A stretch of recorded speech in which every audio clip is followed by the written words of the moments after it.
Meus irmãos, está chegando a nossa hora do nosso estudo do livro Nosso Lar.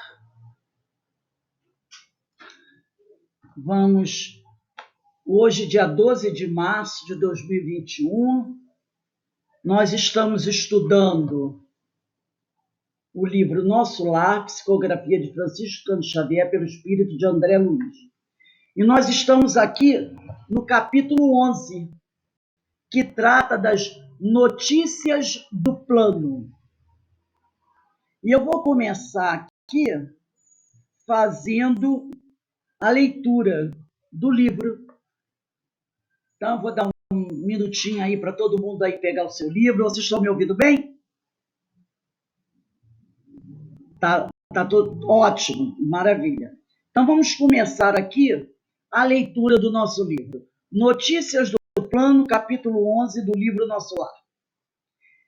Essa conversa é uma que nós vamos ler, a conversa entre André Luiz e Lísias, que era chamado de o visitador da saúde.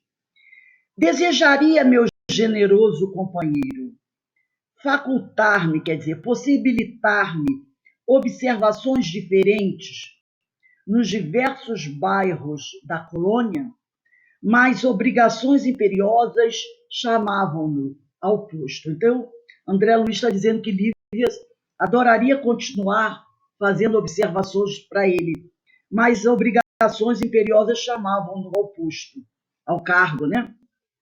Terá você a ocasião de conhecer as diversas regiões dos nossos serviços, exclamou bondosamente, pois, conforme vê, os ministérios do Nosso Lar são enormes células de trabalho ativo.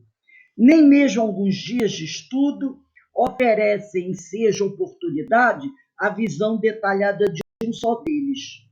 Não lhe faltará oportunidade, porém, ainda que me não seja possível de acompanhá-lo. Clarencio tem poderes para obter-lhe ingresso fácil em qualquer dependência, diz Lísias para André, né? Que o Clarencio poderá permitir que ele, André, obtenha ingresso em qualquer dependência da casa, se for necessário. Então, nós perguntaríamos assim, é possível imaginar a série de atividades realizada nas células de uma colônia espiritual organizada? Será que nós temos condições de imaginar, nós estando aqui na Terra, de imaginar as atividades que são realizadas dentro de uma colônia? Então, eu vou partilhar o ecrã para nós começarmos a refletir sobre isso.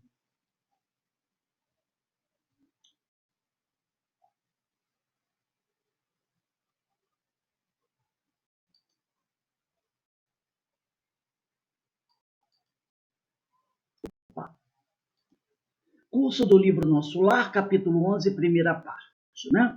Então, a pergunta é possível imaginar a série de atividades realizadas nas células de uma colônia espiritual organizada? Pelo ponto de vista terreno, fica difícil ter noção da abrangência dessas atividades. As revelações que nos chegam através do Espírito André Luiz já são motivo de grande admiração.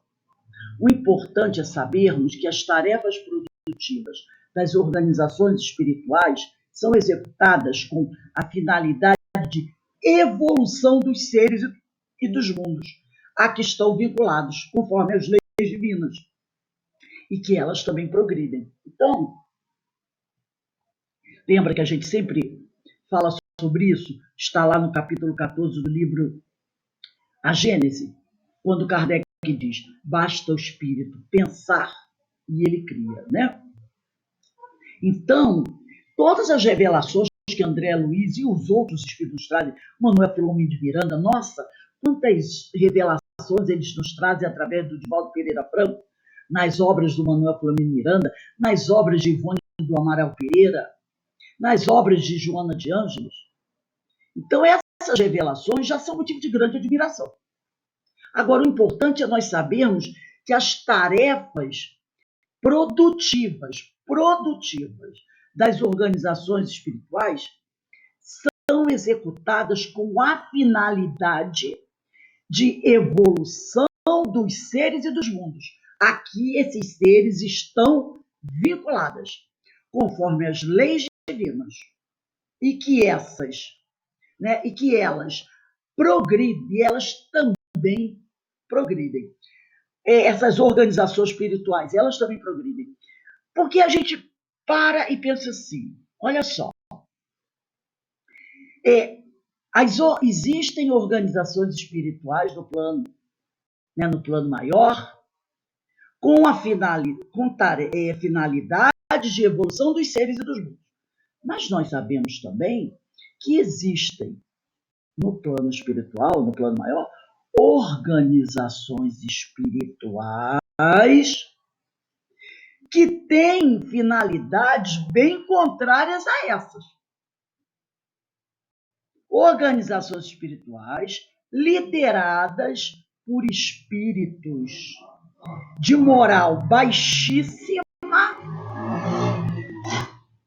voltado com o objetivo de arrastar os incautos para os precipícios. Nós sabemos disso, gente. É a mesma coisa aqui na Terra. Nós temos organizações, grupos, que estão enganjados em fazer o melhor. Você quer ver uma delas? Vou citar o nome agora. Médicos Sem Fronteira. Olha que maravilha de organização. E muitas outras, eu citei essa. Mas nós sabemos também que, infelizmente, existem algumas organizações aqui na Terra voltadas para o desvio das pessoas. Várias organizações criminosas, não é verdade? Então, nós temos que estar atentos a isso. Então, o importante é sabermos que as tarefas produtivas das organizações espirituais elevadas são executadas com a finalidade de evolução dos seres e dos mundos. Agora, aquelas organizações espirituais infelizes não têm essa mesma finalidade. Tá? E dos seres aqui estão vinculados, conforme as leis divinas. Então, essas organizações aí, do bem, elas estão vinculadas conforme as leis divinas. E elas vão progredir também. Então, vamos voltar aqui ao nosso livro. Voltamos ao ponto de passagem do aeróbus. Todo mundo lembra o que é o aeróbus, né? Aquele transporte que leva os espíritos de um lugar para outro. Que não se fez esperar. Agora, sentia-me quase à vontade. A presença de muitos passageiros lá no aeróbus não me constrangia mais, não me intimidava mais. No início ele ficou meio constrangido, né? A experiência anterior fizera-me benefícios enormes. Esfervilhava-me o cérebro, quer dizer, germinava-me o cérebro de úteis indagações. Interessada em resolvê-las, aproveitei o minuto para valer-me do companheiro quanto possível, porque ele estava com um monte de ideias fervilhando na cabeça dele. E aí a gente perguntaria assim como André Luiz, é comum a curiosidade dos desencarnados que chegam a uma colônia espiritual?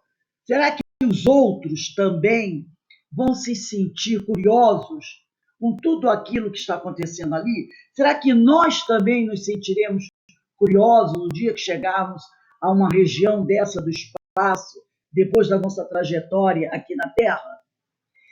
Da mesma maneira que recém-chegados procuram informar-se sobre a organização de uma cidade terrena, quando a gente viaja, vai de um lugar para outro, os espíritos se interessam em desbravar os horizontes desse novo plano de experiências. São esclarecidos e assistidos em excursões de instrução e cursos. No entanto, esse interesse dependerá do estado de cada espírito, não é? Do estado evolutivo de cada espírito e de sua vontade em se integrar e colaborar. André apresentava um perfil investigativo, desde o início, né? Bem marcante. Não foi por acaso escolhido para editar esta obra, né? Ele é chamado até de o repórter da espiritualidade, porque ele é altamente inquisidor. Ele vai estar se perguntando. Ele é muito inquisidor. Então ele fica se perguntando: como é que isso acontece? Como é que aquilo acontece? Como é que é isso? Por que isso? Por que aquilo?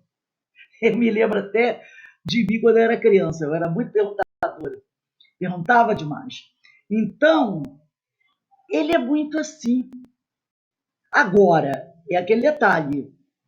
Isso vai depender do estado evolutivo de cada espírito. Porque tem aquele que simplesmente não quer saber de nada. Da mesma maneira que tem aqui. Não é? Tem pessoas que, até espíritas mesmo, aqui fazendo um parênteses, né? Não há crítica, observação. Tem pessoas que vão a uma casa espírita, sentam ali, assistem a palestra, tomam café de casa. Aí você diz assim: meu amigo, vamos fazer um curso? Vamos... não. Eu quero ficar aqui no meu cantinho, só quero... Às vezes é porque está com um problema, mas tem outras pessoas que são assim. Elas não estão afim de conhecer mais. É o famoso, deixa do jeito que está, não mexe nesse negócio. Né? Tem pessoas que são assim, né? Você diz assim: poxa, fulano, vamos fazer aqui um empreendimento novo. Aí lá vem ele, lá vem essa mulher inventar moda. Deixa do jeito que está. Você vai arrumar problema para a tua vida. Deixa estar. Fica quieta e finge que não vê. Vai inventar moda, está inventando problema, está arrumando coisa. Para com isso. Deixa estar assim. Entendeu? Deixa do jeito que tá. Não mexe não, que vai arrumar problema. Muitas vezes as pessoas são assim. André não. André ficava olhando. O que é isso, o que é aquilo? Procurando coisa. Ele queria aprender. Então, muitos espíritos, quando chegam no espiritual, são assim. Ficam perguntando. Por isso ele foi escolhido para ditar essa obra, né? Então, seguindo aqui, vamos seguir agora o nosso livro aqui. Lísias, amigo, perguntei, que ele adora perguntar. Poderá informar-me se todas as colônias espirituais são idênticas a esta? Porque como ele não conhecia, ele queria saber se era tudo igual, né? Se era tudo padrão, tudo padronizado. Os mesmos processos, as mesmas características. De modo algum, respondeu Lísia.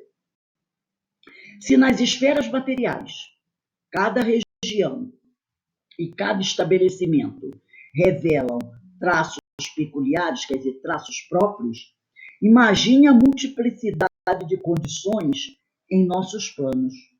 Aqui, tal como na Terra, as criaturas se identificam pelas fontes comuns de origem e pela grandeza dos fins que devem atingir. É a questão da afinidade, né? São espíritos afins, se estabelece uma sintonia. Mas importa considerar que cada colônia, como cada entidade, permanece em degraus diferentes na grande ascensão, quer dizer, na grande evolução. Então, cada colônia, como cada entidade, como cada ser, permanece em graus diferentes na grande ascensão. Quer dizer, nós não somos todos iguais. Cada um está no seu grau evolutivo. E as colônias também. Então, nas sociedades terrenas, as criaturas normalmente se agrupam conforme suas origens, nações, regiões, família e propósitos, sociedades e associações de interesse comum. Da mesma forma, nos agrupamentos espirituais, os seres se reúnem de acordo com a procedência espiritual, afinidades e patamares evolutivos alcançados, e objetivos comuns, necessidades equivalentes de aprendizado. Então, elas se reúnem assim. Da mesma maneira que se reúnem aqui, elas se reúnem no plano espiritual também. Vamos seguir aqui no livro. Segue falando Lísias.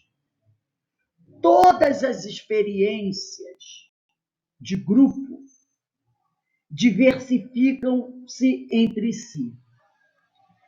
E nosso lar constitui uma experiência coletiva dessa natureza.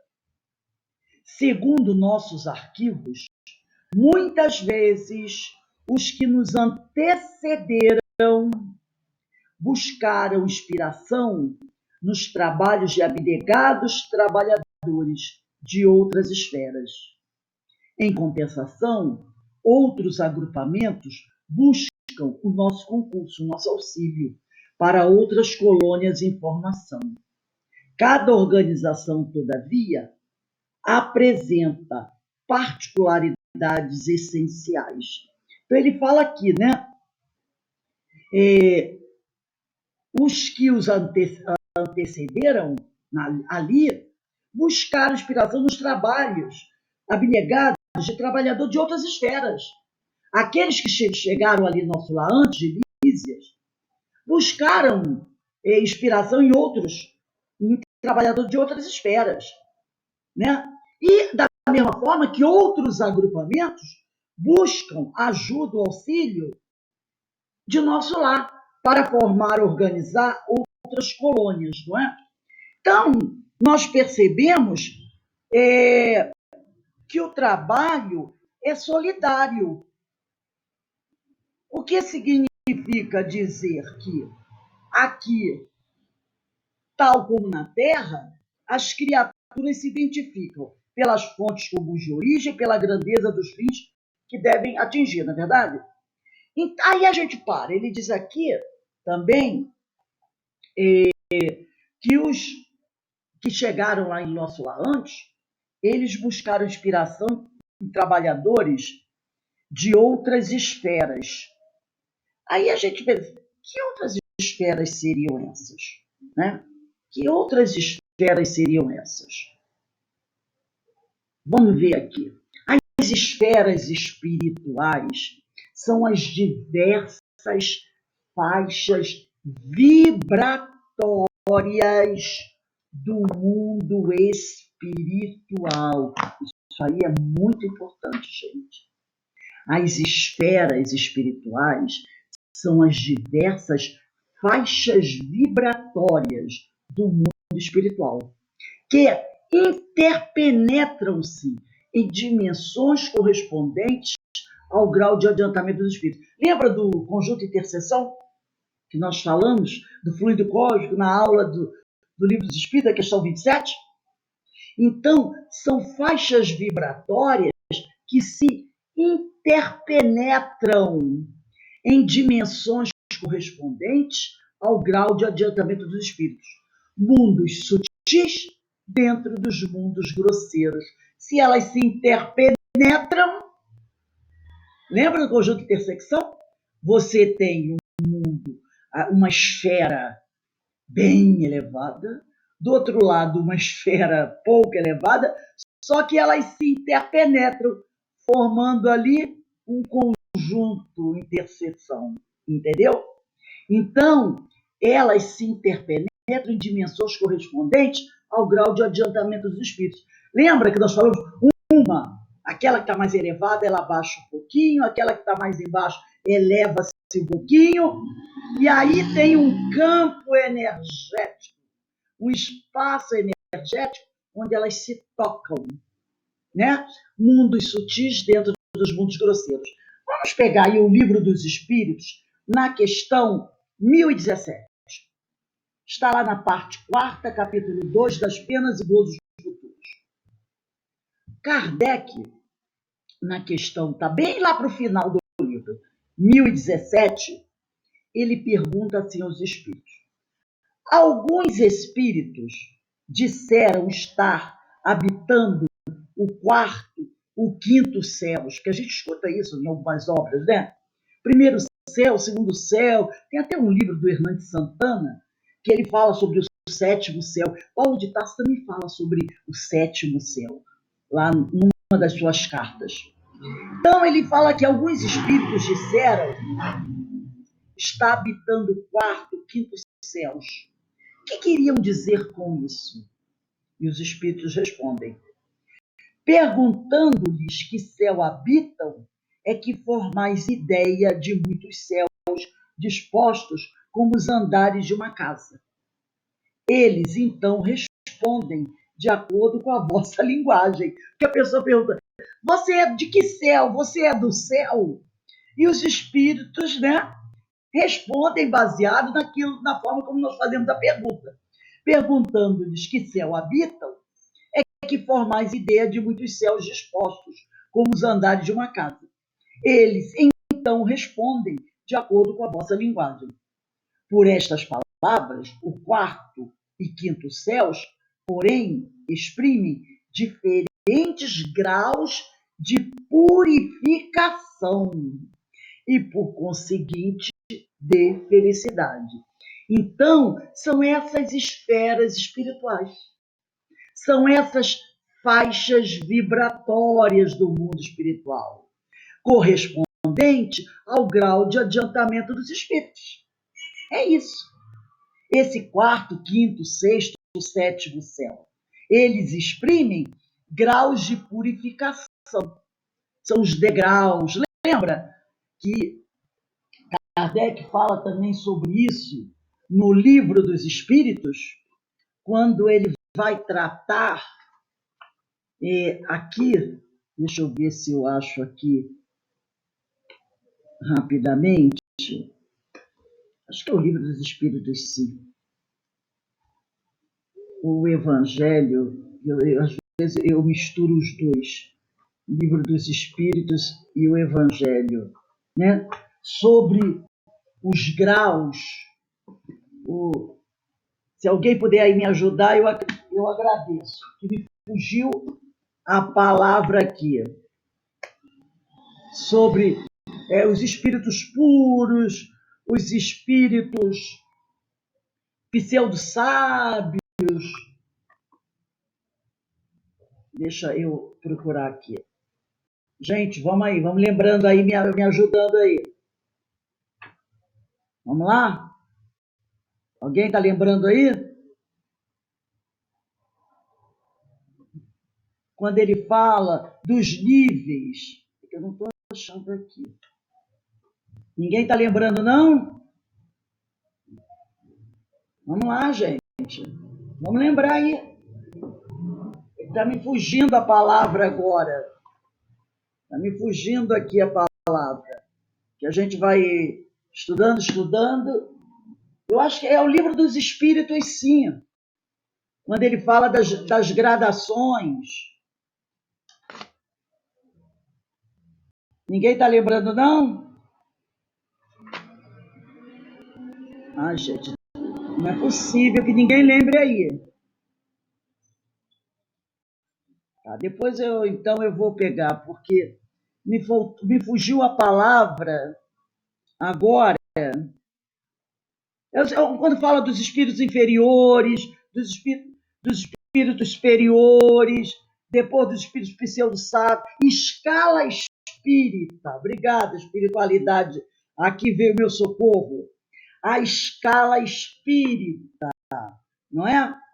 É a escala espírita. São faixas vibratórias do mundo espiritual que penetram-se em dimensões correspondentes ao grau de adiantamento dos espíritos. Então está lá. É isso aí. Então ele fala aí, né? Nessa escala espírita, ela não vai se desenvolvendo de acordo com o grau evolutivo dos espíritos? Tem os espíritos imperfeitos, tem os espíritos pseudo-sábios, tem os espíritos superiores, até chegar aos espíritos puros, tá? Então ele diz assim, é exatamente como quando se pergunta a um espírito se está no inferno. Se for desgraçado, dirá sim, porque para ele, inferno é sinônimo de sofrimento. Sabe, porém, muito bem que não é uma fornalha. Um pagão diria estar no Tártaro. Então, nós vamos perceber aí que essa gradação não passa das faixas vibratórias, não é? Vibratórias do mundo espiritual, que elas vão se interpenetrando. E aí nós temos a escala espírita, que todos nós já estudamos aí. Se alguém puder, por favor, fazer uma pesquisinha rápida para ver aonde está isso, que eu queria olhar. É porque no momento eu não estou conseguindo aqui olhar. Procurem aí a escala espírita, por favor. Denise, dá uma olhadinha aí. Vê se você acha para mim, por favor. Só para a gente poder ilustrar aqui. Rose, vê se não é a pergunta 100 do Livro dos Espíritos. Pergunta 100. Pergunta 100. Deixa eu ir aqui. É só porque eu queria ilustrar. Ah, obrigado, Carmen. Muito obrigado, querida. Você me socorreu aqui. Quando ele fala aqui na pergunta 100, escala espírita, a classificação dos espíritos se baseia no grau de adiantamento deles, nas qualidades que já adquiriram e nas imperfeições de que ainda terão de despojar-se. Essa classificação, aliás, nada tem de absoluta. Apenas no seu conjunto, cada categoria apresenta caráter definido. De um grau a outro, a transição é insensível e nos limites extremos, os matizes se apagam, como nos reinos da natureza, como nas cores do arco-íris, ou também como nos diferentes períodos da vida do homem. Podem, pois, formar-se maior ou menor número de classes, conforme o ponto de vista de onde se considera a questão. Dá-se aqui o que se dá com todos os sistemas de classificação científica, que podem ser mais ou menos completos, mais ou menos racionais, mais ou menos cômodos para a inteligência, né? Então, quando ele diz aqui, a classificação dos espíritos se baseia no grau de adiantamento deles, nas qualidades que já adquiriram e nas imperfeições que ainda terão de despojar-se. Então, são essas as faixas vibratórias, né? As faixas vibratórias que vão se interpenetrando em dimensões correspondentes ao grau de adiantamento do espírito. É a escala espírita que está lá no Livro dos Espíritos, questão 100. E aí, nós vamos voltando aqui. Também poderíamos fazer uma outra pergunta. Como podemos entender a informação de que muitas vezes os que nos antecederam, e ele diz aqui, né? Muitas vezes os que nos antecederam buscaram inspiração nos trabalhos de abnegados trabalhadores de outras esferas. Em compensação, outros agrupamentos buscam o nosso concurso para outras colônias em formação. O que Lísia está querendo dizer com isso? É como vimos anteriormente em nosso lar, nosso lar é a antiga fundação de portugueses, desencarnados no Brasil no século XVI, está lá no capítulo 8. E para a sua constituição, os espíritos responsáveis receberam a ajuda de organizações superiores já existentes. Então, haviam outras, de outras esferas, de outras faixas vibratórias, que vieram auxiliar os construtores de nosso lar. Assim como colônias em formação foram auxiliadas pelos exemplos de estrutura de nosso lar. Portanto, há relações entre as organizações espirituais. As mais adiantadas e estruturadas auxiliam as outras, que estão ainda evoluindo. É como nós devemos agir.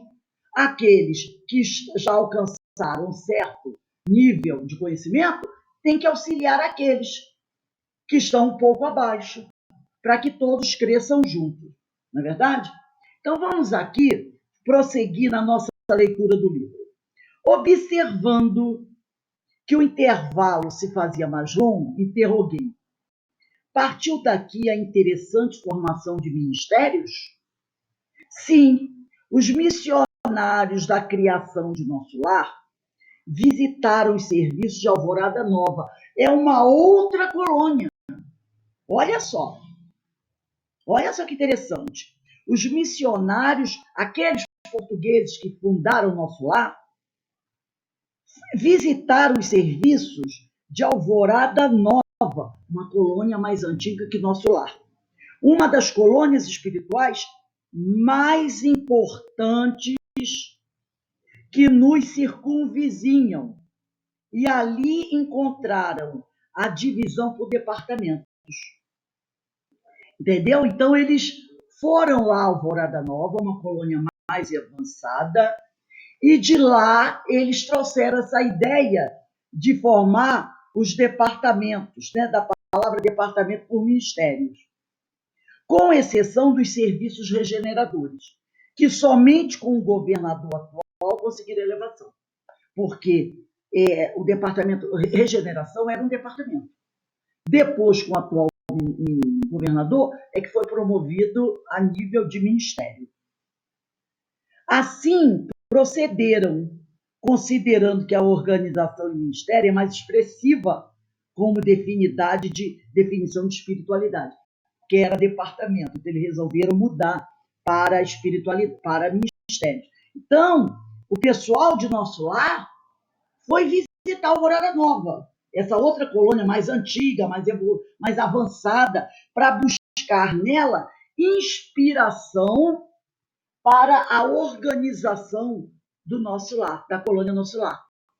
Da forma que outras colônias que ainda estão se organizando vai buscar em nosso lar subsídios para a organização das suas colônias, que vão sendo formadas ao longo do tempo, né? Porque, afinal de contas, há muitas necessidades. Muitos são os espíritos que precisam de ajuda. E uma colônia só ou duas não vai dar conta de tudo isso.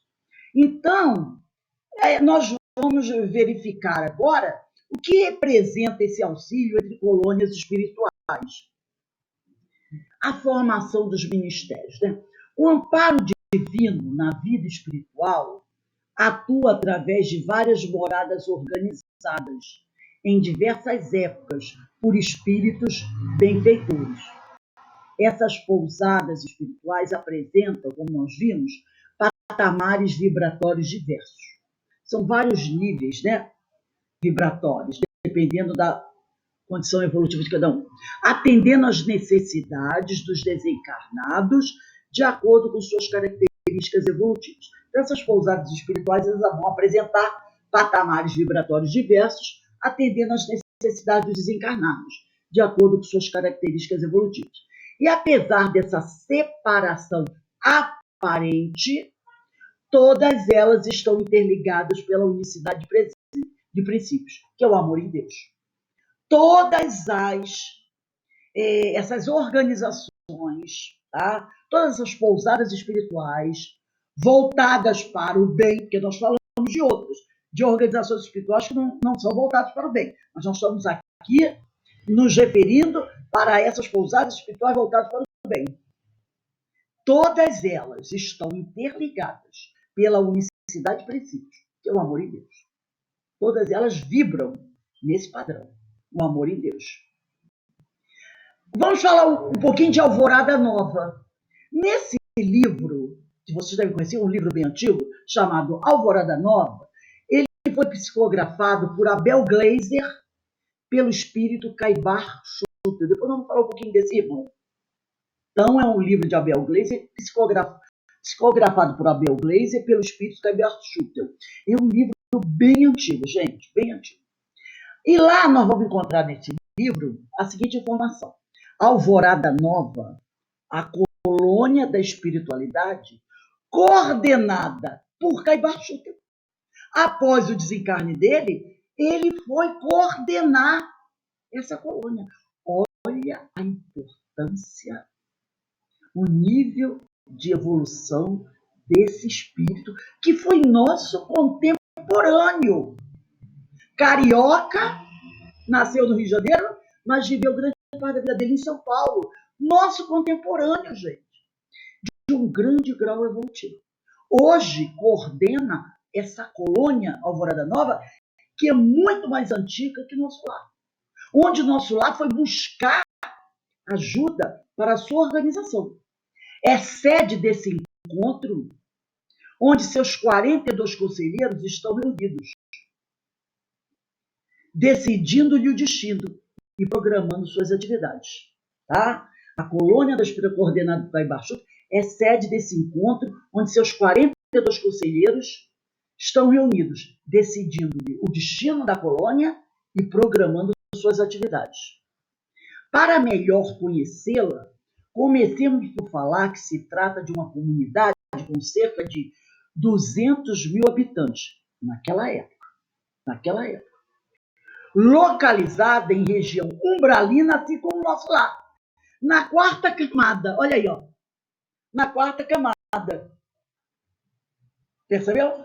Ao redor da crosta terrestre, no mesmo grau de inclinação da cidade de Santos, estado de São Paulo, desenvolvendo-se diuturnamente sobre a orientação da superioridade divina. Claro, a superioridade divina, né, auxiliando os trabalhadores dali e seu coordenador, que é Caibar Schutter.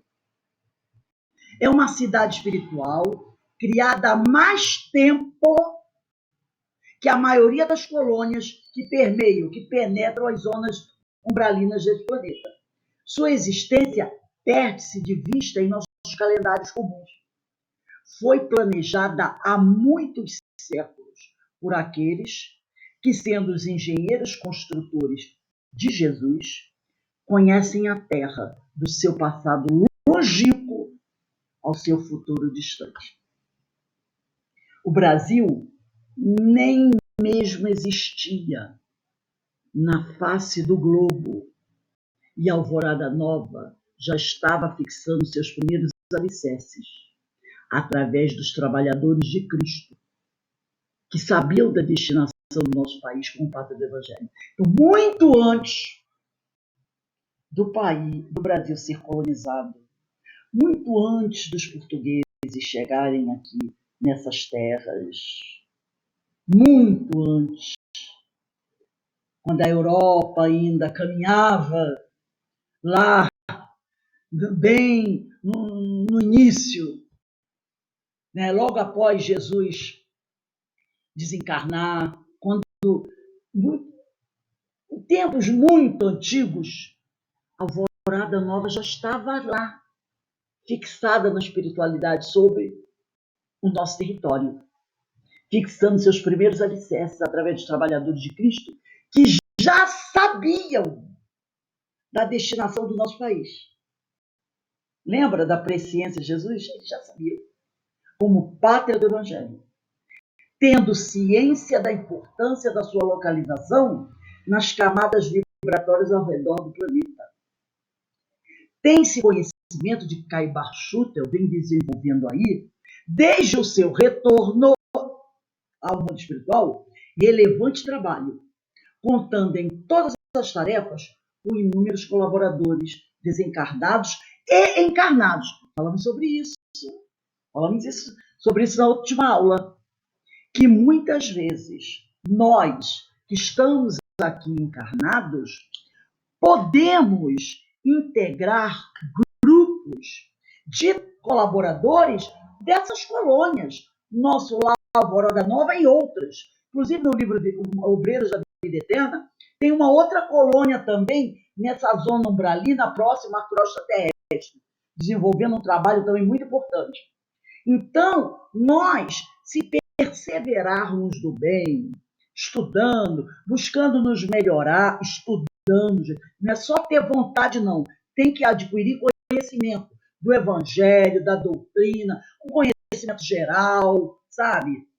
Ser um ser resignado, deixar de ser um indiferente, buscar estar ali labutando, se esforçando para se transformar, acionando a potência à vontade, querendo integrar o grupo dos trabalhadores de Jesus, nós podemos sim nos matricularmos numa dessas colônias de amor para ser um dos colaboradores desses irmãos que estão trabalhando diuturnamente pelo nosso bem-estar.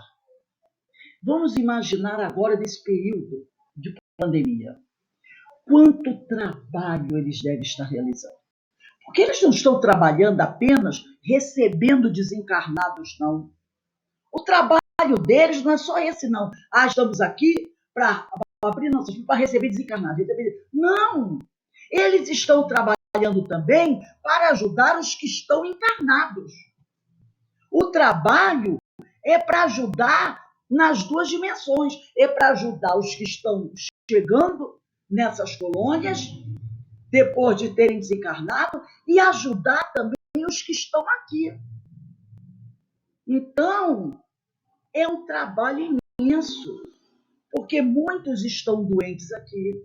Os que não estão doentes, muitas vezes estão desequilibrados emocionalmente, preocupados com a doença, se enclausurando dentro de casa e alguns ficando depressivos. Outros estão desenvolvendo atividades, estão estudando, estão ajudando. Esses precisam também de ajuda para permanecerem ali firmes no trabalho que estão realizando. Nós estamos aqui, não estamos desenvolvendo um trabalho também? Estamos colaborando financeiramente. Quantos de vocês têm colaborado conosco financeiramente e a colaboração de vocês está sendo dirigida para atender pessoas que estão carentes? Né? Pessoas que precisam, têm dificuldade de pagar um aluguel, pessoas que não têm o que comer, nós sabemos disso, acabou o auxílio emergencial, famílias estão passando fome, então você tem que dar uma cesta básica, tem pessoas que estão doentes, precisam de um auxílio para comprar um remédio, para fazer um exame médico, para pagar uma consulta. E como é que a gente faz isso? Como é que a gente ajuda? Com essa abençoada colaboração que muitos de vocês dão. Isso é trabalho. E essa espiritualidade, o que ela está fazendo? Está ajudando só a desencarnada? Não. Também está nos ajudando, nos fortalecendo para que a gente possa continuar trabalhando no bem, a serviço de Jesus. Porque a cada dia que passa, o número daqueles que necessitam aumenta cada vez mais. A gente sabe disso, gente. Olha aí o governo querendo dar novamente o auxílio emergencial. Só que agora vai ser um valor muito inferior ao anterior. Vai ajudar, mas vai ajudar muito menos do que antes. Então, e são 3 meses só. Mas a pandemia, pelo que a gente está vendo, infelizmente, devido também à falta de educação das pessoas, à indiferença de algumas pessoas, está aí firme e forte, novas variantes. Quantos necessitados? Então, nós precisamos continuar trabalhando. E esses amigos espirituais estão nos ajudando. Não estão ajudando só os desencarnados que estão chegando lá. Estão nos ajudando também. Estão amparando as famílias dos que estão doentes, amparando as famílias dos que estão desencarnando. E é assim que a gente tem que fazer. Conforme a coisa vai ficando um pouquinho mais difícil, a gente mergulha mais no trabalho para ajudar Jesus, para ajudar o nosso mestre. Porque a seara é imensa. Mas os trabalhadores que estão se dedicando ao trabalho com Jesus ainda são muito poucos. Então, Caibar, desde que retornou ao mundo espiritual, vem prestando relevante trabalho, contando em todas as tarefas com inúmeros colaboradores dos 2 planos, desencarnados e encarnados, lá em Alvorada Nova. E em nosso lar acontece a mesma coisa. O governador de nosso lar também conta com a ajuda de vários colaboradores, desencarnados e encarnados. Aquela colônia lá do livro Obreiro de Vida Eterna também. E todas as colônias, elas têm colaboradores encarnados e desencarnados. Então, gente, nós temos que abraçar a tarefa com coragem, acionar nossa potência e vontade. E quando ficar difícil, elevemos o nosso pensamento ao alto e peçamos a Deus ajuda, porque o auxílio vem do alto. E para a gente encerrar o nosso estudo de hoje, nós vamos conhecer um pouquinho da vida desse grande trabalhador Caibar Schutel. Ele nasceu no Rio de Janeiro em 22 de setembro de 1868 e desencarnou na cidade de Matão, em São Paulo, em 30 de janeiro de 1938. É nosso contemporâneo, né? Por que nosso contemporâneo? Porque nós, pelo menos eu, Augusto Anjo, nós nascemos no século XX. E ele desencarnou no século XX. Viveu 38 anos, né, no século XX. Então, eu nasci 20 anos depois que ele morreu. É meu contemporâneo. Político, farmacêutico e filantropo brasileiro. Conhecido no meio espírita por propagar a doutrina espírita através de programas de rádio, livros, do jornal O Clarim e da Revista Internacional do Espiritismo. Essa revista é maravilhosa. Foi criada por ele lá na editora O Clarim. Inclusive, o livro, né, que nós estudamos, Parábolas de Jesus, foi publicado pela editora O Clarim. O livro é dele. Entendeu? E ele, uma das coisas que eu mais admiro Caibar é a sua força, é a sua vibração. Ele enfrentava muitos ataques de adversários do espiritismo, inclusive da Igreja Católica. Há diálogos dele com um certo padre, nossa, o padre criticava a doutrina e ele respondia, não abaixava a cabeça, altamente firme nas suas convicções de defesa da doutrina, muito bem preparado espiritualmente para a tarefa que ele realizou. Foi consagrado em Matão com o título de o pai dos pobres, por fornecer remédio gratuito aos carentes e utilizar sua própria casa para acolher os doentes. Inclusive, conta um episódio que, quando ele morreu, o corpo dele foi velado na sede da editora do Clarim, no salão principal. E os companheiros que lá estavam desolados. À noite, né, todo mundo chorando. Ele morreu durante o dia e a noite lá, botaram o corpo lá no salão da editora do Clarim, chorando, muito triste. E próximo ao salão havia uma outra sala. E uma médium, amiga de Caibar, estava presente ao velório. E, de repente, ela sentiu alguma coisa, então ela se retirou do salão e foi para essa sala separada. E alguns companheiros, percebendo que ela estava assim, um pouco mediunizada, a acompanharam. E lá nessa sala, de repente, o que aconteceu? Caibar se manifestou. Caibar, então, depois, o corpo dele estava sendo velado no salão principal. E ele estava na sala ao lado, dando uma comunicação através daquela médium, exortando os companheiros a levantar o astral, a pararem de chorar, porque ele não estava morto, ele estava vivo e com vontade de continuar trabalhando. E realmente, ele hoje é um dos responsáveis pela colônia Alvorada Nova. E ele exortando todo mundo, gente, vamos parar com isso. Temos muita coisa a resolver. Eu estou vivo e vou continuar auxiliando vocês nos trabalhos, só que agora não materialmente, mas eu estou aqui com vocês. Vamos acordar, despertar, sair dessa tristeza, que não há razão para a tristeza. A minha tarefa aqui acabou, mas eu vou continuar ao lado de vocês. Agora a tarefa de vocês prossegue. E realmente, a editora Clarim continua trabalhando, publicando livros maravilhosos. O jornal Clarim, essa revista internacional espiritismo, continua sendo publicada mensalmente e trazendo matérias maravilhosas. É um exemplo, Caibar. Né? Precisamos estudar. Aqui nós estudamos esse livro dele, Parábolas e Ensino de Jesus, né? E pretendo futuramente estudar outros. Ele nos traz ensinamentos importantíssimos, um conhecimento da doutrina espetacular. Então é um exemplo a ser seguido. Né? Então nós encerramos o estudo de hoje fazendo essa homenagem singela a esse grande trabalhador da doutrina espírita, esse grande trabalhador de Jesus, que recebeu esse título de pai dos pobres. Ele continua trabalhando e nós devemos seguir o exemplo dele e buscar trabalhar também.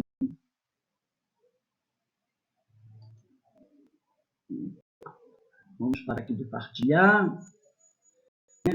Então, meus amigos, que nós possamos ter como exemplo esses grandes trabalhadores do Senhor. né? Tivemos também como contemporâneo nosso Chico Xavier, que trabalho belíssimo o Chico realizou, não foi? Temos também aí Divaldo Pereira Franco, que já está com 92 anos, se eu não me engano, ou mais, continuando labutando na seara. Temos aí aquele nosso irmão lá de Niterói, me fugiu o nome agora, Raul José Raul Teixeira, que sofreu um AVC, mas continua aí trabalhando.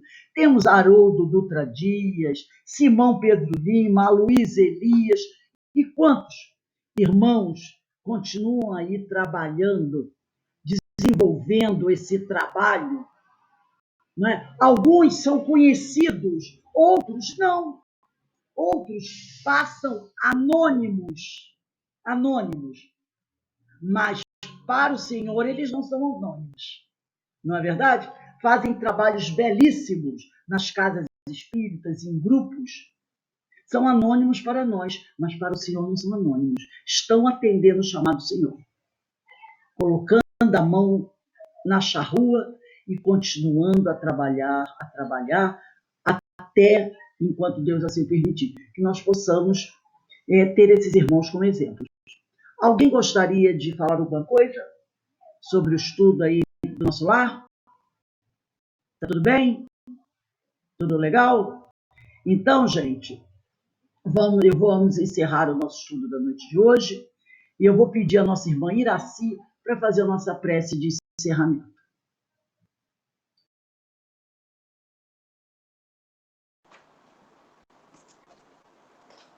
O meu boa noite atrasado.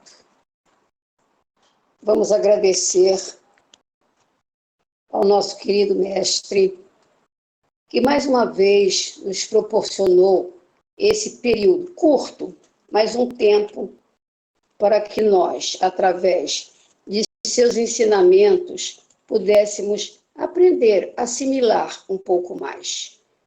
Em todos os dias de estudo, nós estamos assimilando, estamos aqui aprendendo o que o mestre deixou para nós. Muitos ensinamentos maravilhosos que nos proporcionam momentos de prazer, que nos proporcionam dedicação maior aos nossos trabalhos, ao nosso dia a dia, porque conforme nós vamos aprendendo com a doutrina de nosso mestre, nós vamos nos aperfeiçoando na nossa caminhada, no nosso dia a dia, no trato com os nossos amigos, no trato com os nossos familiares. E é isso que o nosso mestre quer, que sejamos dignos de tudo que ele deixou para nós. Afinal de contas, ele veio ao planeta, sofreu tanto e não foi para nada, não. Foi para muita coisa. E muita coisa boa que ele ensinou para nós, e nós agradecemos. Mais uma vez, mestre querido, nos fortaleça e nos abençoe em mais esse dia, nos dando dias com saúde, com relacionamentos ótimos com nossa família, com os nossos amigos, e que nós estejamos sempre com os nossos corações abertos para aprender mais e para nos dedicarmos mais à sua maravilhosa doutrina. Obrigada, mestre, por mais esse estudo e que todos nós possamos ficar na sua paz, com o seu amor e com a sua bênção. Que assim seja.